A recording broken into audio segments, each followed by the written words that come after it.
오늘 제가 설명드릴 부분은 체납세금, 4대 보험 이런 거 있죠.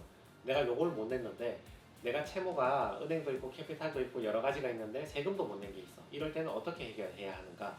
이 세금이란 건 여러 가지가 있죠. 법인 파산을 준비하시는 분들은 법인세일 것이고, 개인 같은 경우는 개인 소득세 또는 뭐 부가세, 그리고 4대 보험 같은 거 이런 것들이 있는데, 주로 회사원이나 근로자였던 분들은 금액이 크게 해당하는 경우는 없지만, 개인 자영업을 하셨거나 법인을 운영하셨던 대표님께서는 회사가 힘들어질 때쯤 되면 못 낸 세금이나 4대 보험이 쌓여있기 마련입니다. 근데 이게 이제 해결하기가 까다로운 거죠.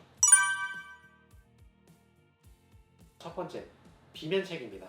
회생이나 파산이나 비면책이야. 비면책이란 말은 회생을 해도 이 금액은 면책이 안 됩니다. 다 갚아야 돼. 파산도 마찬가지입니다.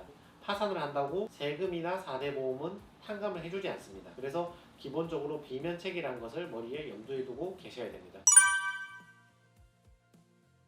두 번째, 변제금.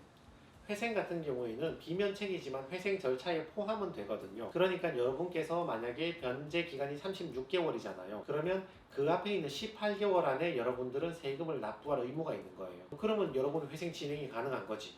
요거는 세금 채무는 우선권이 있는 거니까 내가 1개월부터 18개월 차까지는 세금을 변제할 것이고, 그 다음에 나머지 기간, 나머지 36개월까지는 내가 일반 채무를 변제하겠다. 이런 식으로 변제 계획안을 만들어서 제출하면 회생이 가능하신 거죠. 여기서 장점과 단점이 하나씩 나옵니다. 장점, 세금도 회생이 된다. 이게 장점이죠. 세금이든 4대 보험이든 간에 변제 계획안 안에 집어넣어서, 채권자 목록에 집어넣어서 여러분이 회생이 가능하다는 장점이 나오죠. 근데 단점도 나오죠. 여러분 세금은 변제 기간이 36개월이면 18개월 안에 전부 다 변제를 해야 되거든요. 근데 세금이 너무 많아. 18개월 안에 변제를 할 수 없어. 그럼 문제가 되는 거지.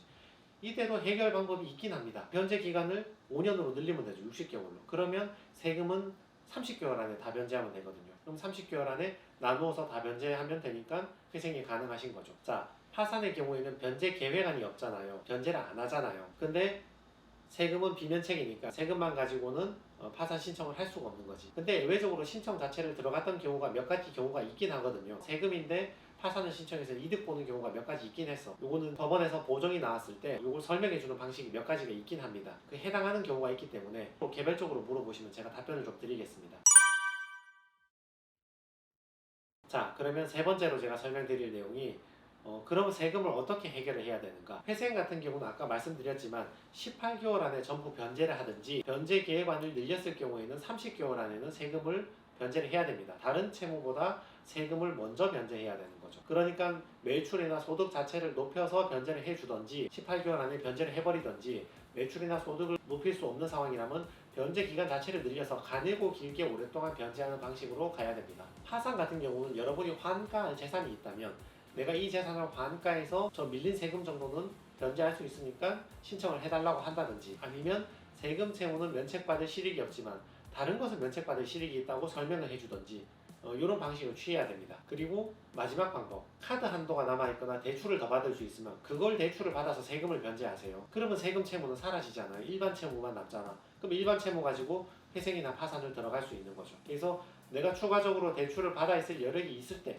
빨리 세금 채무를 변제하는 게 낫죠. 여담이긴 하지만 혼자 고민하지 말고 전문가한테, 저든 다른 변호사님이든 다른 법무사님이든 관계없으니까 미리 물어보시라고 말하는 게 이런 취지 때문이야. 카드하고 일반 대출하고 받을 여력이 남아있는데, 이거는 뭐 다른데 다 대출받아서, 우리은행 대출받아서 신한은행 갚아버리고 세금 채무는 그대로 남아있고, 고민하시다가 이런 사태를 만들어서 오신단 말이죠. 조금만 일찍 물어보셨다면 그 대출 한도 남아있는 걸로 빨리 세금부터 갚아주고, 그 다음에 빌린 저 채무는 일반 은행 채무니까 저건 탕감받자, 이렇게 이제 구상을 짰으면 훨씬 유리한 길이 있는데, 잘 모르고 고민이 있으면 가까운 변호사 사무실 찾아가셔서 먼저 좀 물어보시기 바랍니다. 자문을 좀 받으시기를 바랍니다.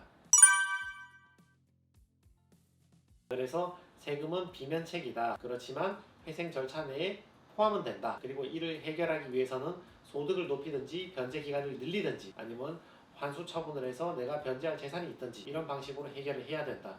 그리고 여담으로 세금 채무 같은 게 밀려있는 사람은 고민하고 있기보다는 좀 빨리 물어보시라. 다른 채무보다는 전문가의 조언이 더 빨리 필요한 영역이니까 가까운 변호사 사무실 찾아가셔가지고 빨리 물어보시라. 제가 이렇게 정리를 해드리겠습니다. 네, 이상입니다.